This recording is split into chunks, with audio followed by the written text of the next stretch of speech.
DU में JNU की तरह आजादी के नारे लग रहे हैं। छात्रों के बीच मारपीट का मामला अब आजादी की उसी लड़ाई में तब्दील हो चुका है जैसा कि ठीक 1 साल पहले जेएनयू में देखा गया।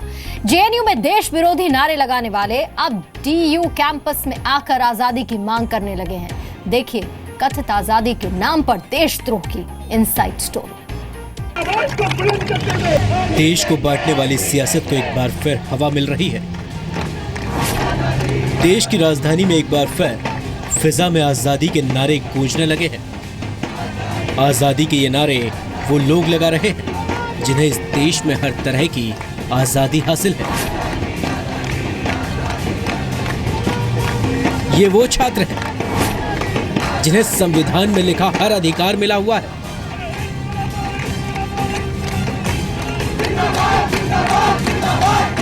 ये देश के लाखों करोड़ों छात्रों से बेहतर जगह पर रहते हैं और देश की बड़ी यूनिवर्सिटी में पढ़ते हैं, मगर फिलहाल यहां अजीबोगरीब ढंग से कथित आजादी के नारे सुनाई दे रहे हैं। जिन युवाओं पर पढ़कर देश को तरक्की की राह पर ले जाने की जिम्मेदारी है, वो सड़कों पर न जाने कौन सी आजादी की चाहत लेकर प्रदर्शन कर रहे हैं।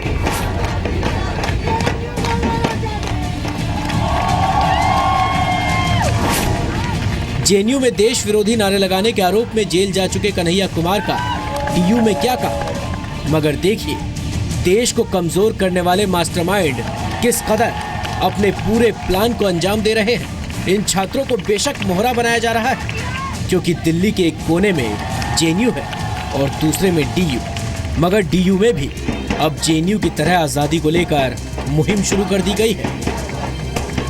कुछ तस्वीरों पर गौर करते ही ये पूरा मामला आपको समझ में आ जाएगा।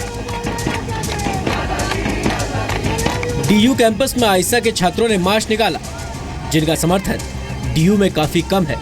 वो बड़ी संख्या में शक्ति प्रदर्शन करते दिखे।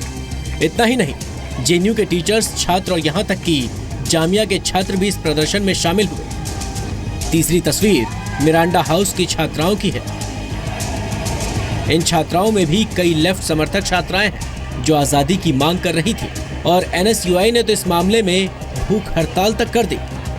आर्ट फैकल्टी में एनएसयूआई के नेता बैनर पोस्टर लेकर धरने पर बैठ गए।